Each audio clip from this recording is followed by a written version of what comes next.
रोज shampoo use करोगे तो बाल गिरने लग जाएंगे, बाल खराब हो जाएंगे. When you lose hair while washing, what you really think is the reason? Number one, this is normal. I will lose hair while washing or combing. Number two, there is some internal problem inside because of which I'm losing so much hair. And number three, I'm losing hair because of wrong oil, wrong shampoo or conditioner or food or whatsoever. Research in the Investigative Journal of Dermatology says, as you can see on your screen, that 10 to 15% of your existing hair is in telogen phase, which is ready to be shed off. Baldness बढ़ रही है, ये सिर्फ इसलिए lifestyle बेकार है, vitamin nutrients proper नहीं मिलते, ये सब कॉम्बिनेशन, बस ये जो बेसिक लाइफस्टाइल रिलेटेड प्रॉब्लम है, यही मेजर रीजन है जिसकी वजह से लोग ज्यादा बॉल्ड हो रहे हैं. So when you see your hair which is shedding, it means those telogen hairs are getting off from the scalp. Now the real question should be, why so much of my hairs are in telogen phase, scientifically speaking? So today I'm going to decode that story. What common 5 reasons are there which make your hair go in the telogen phase, which leads to shedding of hair, and what we can do about them, whether it is possible to bring them back from telogen phase, and is it possible to control this?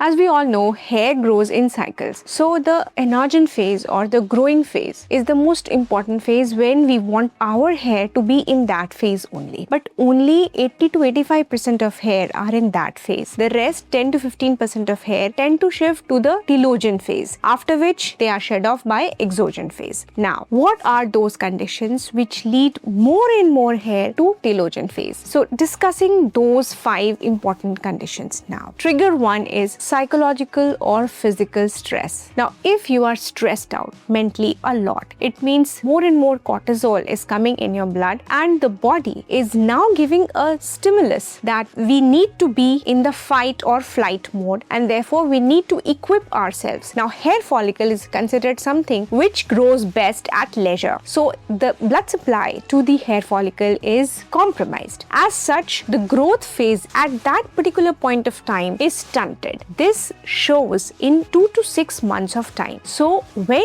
you have that particular phase of stress, the active stress, after 2 to 6 months, you will see the hair shedding. Trigger 2 is psychological stress over a sustained period of time. Just now we talked about acute telogen effluvium where the trauma was instantaneous. Now in particular time, the stress is continuing. Because of that, the cortisol level in our body is continued. Because of that, the studies have shown that the growth phase of the hair follicle gets stunted. There are signals to the germ cells that do not multiply much, and because of that, the thinning of hair is there and miniaturization is there, gradual shedding is there. So instead of 2 to 6 years, the growing phase would be a few months or just 1 or 2 years, and then they will shed off. This is a common story of high performing, high pressure men in their late 20s or 30s when they perform so much, but their psychological stress shows on their scalp. Hi, my name is Dr. Preeti Saraswat. I'm an American board certified hair transplant surgeon working at Saraswat Hospital Agra. This is one of this educational series we've made for you. After seeing so many patients of hair loss and helping them with hair loss problems, treatments and hair transplants, we wanted to equip you with the knowledge we have. Do not forget to subscribe this channel for so many science-backed answers. Trigger 3 is nutritional restriction. Now, there are people who want to do crash dieting or who deprive themselves of good nutrition for a prolonged period of time, or they undergo a lot of exercise but they do not get proper calorie or protein which is required by their body. In those cases, when we are deprived of proper nutrition, obviously the hair follicles, the germ cells are also deprived, and therefore you need to lose your hair by means of shedding. I would specifically like to mention the iron deficiency in the way that iron storage is less. So serum ferritin is less, though hemoglobin may be okay. And that too, the range may be normal, but if it is less than 30 to 40, it is said that you tend to lose your hair. Trigger 4 is hormonal disruption. Mainly, we see the cases of hypothyroidism as well as hyperthyroidism. See, thyroid is a hormone which keeps our body in proper functioning. But if any of the problem is there, whether it is less hypo or it is more hyper, it tends to decrease the hair on your scalp. So you tend to lose your hair. Now, when somebody is having this problem of DHT, testosterone to DHT conversion is there, and gradually, before showing a lot of balding on the scalp, they tend to miniaturize your hair, make the shaft very thin, and then you tend to lose them early. So in the cycles, in the respective cycles, you tend to get thinner hair as well as lose them early. So the cycles are shorter and the hair becomes thinner. Trigger 5 is scalp inflammation. So the milieu of the scalp gets unhealthy. It may be due to chronic inflammation, like somebody is having a lot of seborrhea, which people say dandruff, so much of dandruff that we keep on itching. There is a lot of redness, flakiness. Then there are different problems like psoriasis, or you may be having a lot of eruptions, folliculitis on your scalp, meaning to say that if the scalp is unhealthy, it may lead to early shedding of the hair when it was supposed to be there for a longer period of time. So these are 5 main triggers for your hair shedding before time. Do not forget to comment which problem you are facing. Coming to the discussion part, that whether it is possible to control this. Now, in one area, it is almost impossible to control when you are a very highly DHT sensitive person. You have DHT sensitive follicles, and in those areas where you tend to lose them early, instead of the proper 2 to 6 years of good enagen thick scalp hairs, the hair tends to thin itself and gets miniaturized. It is very difficult to bring them back to the enagen phase, though we use medication approved by US FDA, but still you may or may not be helped by it. Otherwise, if the other triggers are there, you may be helped by different things. Like if you have iron deficiency, serum ferritin is less, giving iron as medication will help you. If there is a hormonal problem, treating the hormones will help you. If you have nutritional problems, having proper nutrition will help you. If you have stress, then talking to a psychoanalyst or psychologist or getting CBT therapy will help you. So there are different ways which may help you, provided you understand what problem you are having, why you are having so much of hair shedding. Now, coming to the first part of the sentence, washing and combing, whether they cause hair loss. Now, hair shedding may be there with washing and combing. Why? Because the hair in telogen phase tends to come off. But as such, shampoos and conditioners and oils, they do not tend to shed off your hair. Now, what is the proper way of application of shampoo? The shampoo should be applied mainly on the scalp so that the scalp is cleansed and the area of the hair which is just coming out of the scalp is also cleansed. You may not need to apply the shampoo to the full length of the hair if you have a long hair. On the other hand, there is a myth around the conditioners that conditioners when applied to scalp will make you bald. But as such, conditioners do not have this tendency of making the hair fall and shed off. But the right way of using conditioner is to be applying conditioner on the length of the hair instead of the scalp, so that the cuticles are sealed. Cuticle is the outer layer of the hair shaft. If you remember, I told you in the previous videos. So when you seal them